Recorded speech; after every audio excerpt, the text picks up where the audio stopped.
Voy a saludar a nuestro primer invitado de la noche, es Margaritis Schinas, es vicepresidente de la Comisión Europea. Vicepresidente, ¿qué tal? Muy buenas noches. Hola, muy buenas noches. Bueno, pues lo primero que le queríamos preguntar era sobre ese plan que ayer presentaba la Comisión, esos 750.000 millones de euros para paliar las consecuencias de esta pandemia que todavía está en la gran mayoría de los países de la Unión Europea. ¿Esto tiene que pasar por el Consejo Europeo, porque los Estados aprueben ese plan? ¿Usted tiene confianza en que eso pueda pasar? Sí, tengo confianza porque estamos viviendo momentos históricos, estamos delante de una situación sin precedentes y en una situación sin precedentes nuestra respuesta política y los medios que ponemos encima de la mesa para reactivar la economía también tiene que estar sin precedentes. Entonces es verdad que necesitaremos ahora el acuerdo de todos los Estados miembros y eso es algo que yo veo totalmente realista, factible. Será una negociación, no será una negociación fácil, pero sí es posible lograr el acuerdo que todos queremos. Esto, creo que la primera reunión ya convocada el Consejo es para el próximo 19 de junio. Ahí están esos países que tienen más dudas sobre este tipo de mecanismos, como son Suecia, Austria, Dinamarca y Holanda. ¿Qué hay que decirles para convencerles de que esas ayudas son necesarias y que no son un exceso? Bueno, yo creo que, como decía antes, estamos en un momento crucial para la integración europea. Aquí ya no se trata que unos Estados miembros den dinero a otros. Estamos más allá de esta fase. Ahora nos estamos jugando nuestro mercado interior, estamos jugando la credibilidad de nuestra moneda, estamos viendo alrededor que todos nuestros competidores internacionales, los americanos, los chinos, los japoneses, los australianos, hacen también estos esquemas masivos de liquidez y este es el momento también de Europa de demostrar su capacidad de actuar. Entonces, yo espero que este tipo de pensamiento va a focalizar las tácticas negociadoras de nuestros Estados miembros, empezando con la cumbre del mes de junio. ¿Hay que pensar que esto será rápido o hay que pensar para cuándo ustedes prevén que este plan podría empezar a funcionar? Nos gustaría lo antes posible, pero el calendario de la negociación no está en las manos de la Comisión Europea. Nuestro papel acabó con la presentación de histórica propuesta que hemos hecho ayer.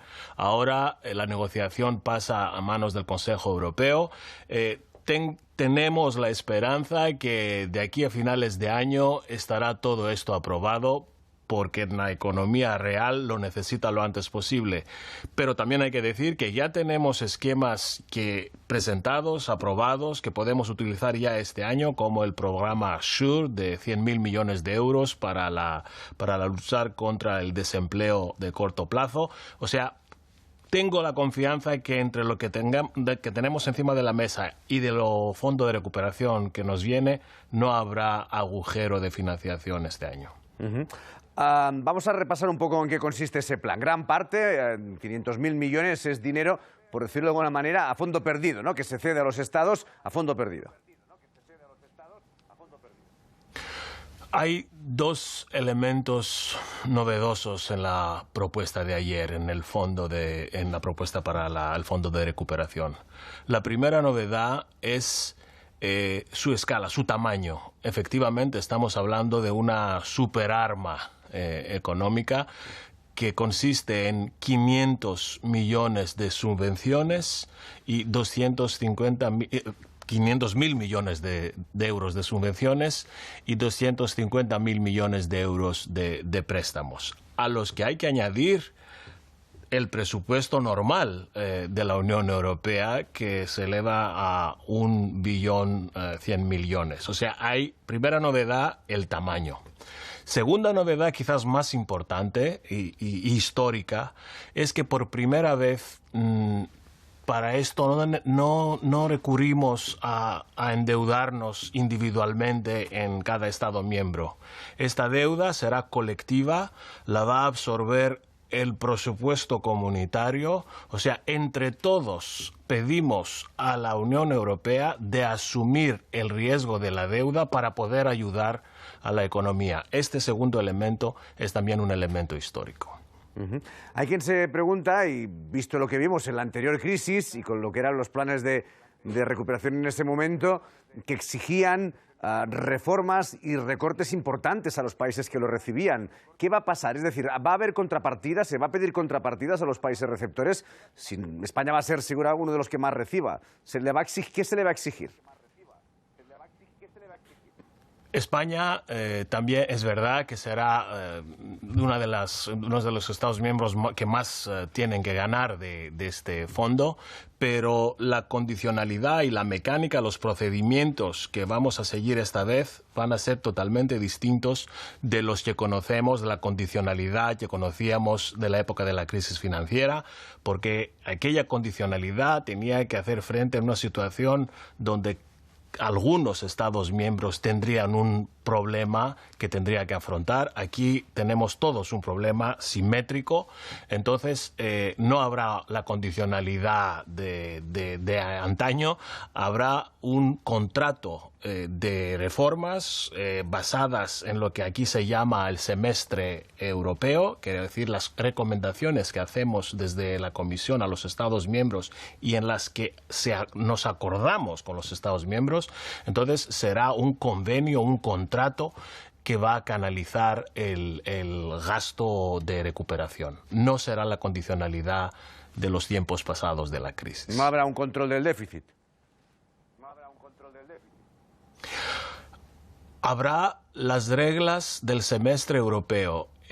Todos los Estados miembros de la zona euro cada año presentan sus planes presupuestarios y los discuten con la Comisión, que emite una serie de recomendaciones de orden económico sobre lo que es prioridad.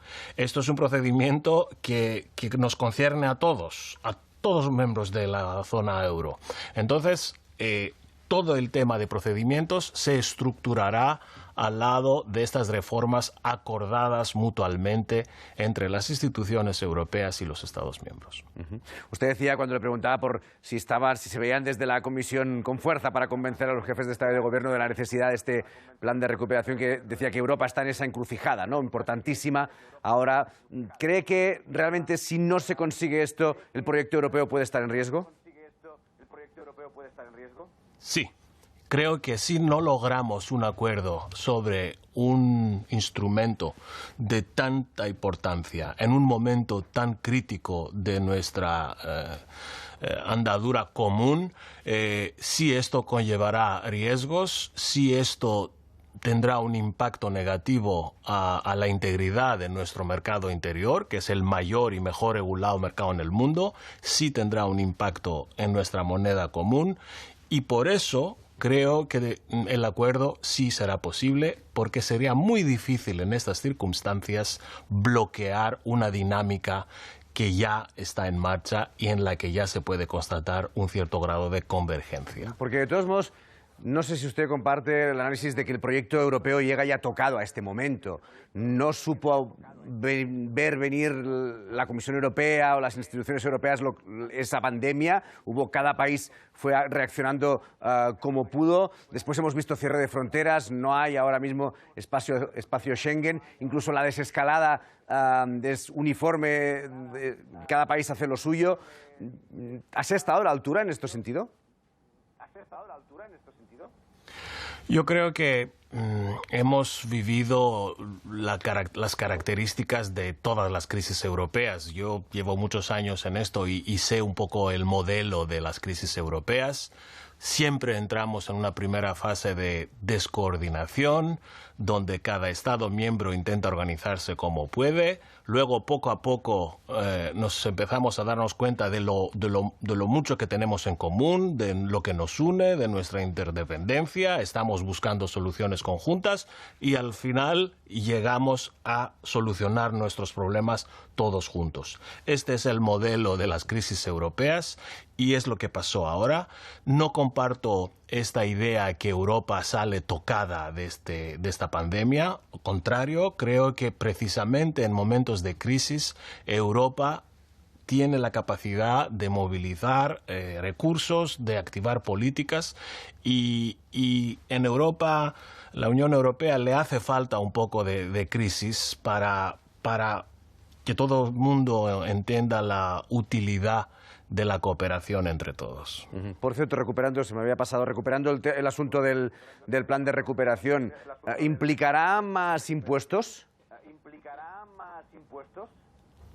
No, no implicará más impuestos porque esta deuda colectiva es una deuda que, diría antes, la va a absorber el presupuesto de la Unión Europea. Lo que sí implicará será cuando llegará el momento de vencer las garantías que utilizaremos para levantar este dinero de los mercados internacionales, llegará el momento de pagar las garantías. Esto será en 10 años alrededor, y ahí, en este momento, efectivamente, tendríamos que plantear el tema de lo que se llama aquí recursos propios, o sea, cómo podríamos financiar el presupuesto comunitario sin tener que seguir el método tradicional, que cada Estado miembro contribuya su contribución según su economía, pero pasando con estos recursos propios que se podrían pagar directamente al presupuesto de la Unión Europea,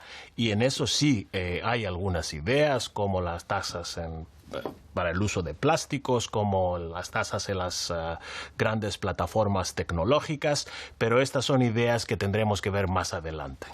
Hoy en España, una de las noticias del día es el cierre de 3 factorías de Nissan. Dejan a la calle a partir de diciembre, en principio, 3.000 personas de forma directa y 25.000 de forma indirecta se verán afectadas.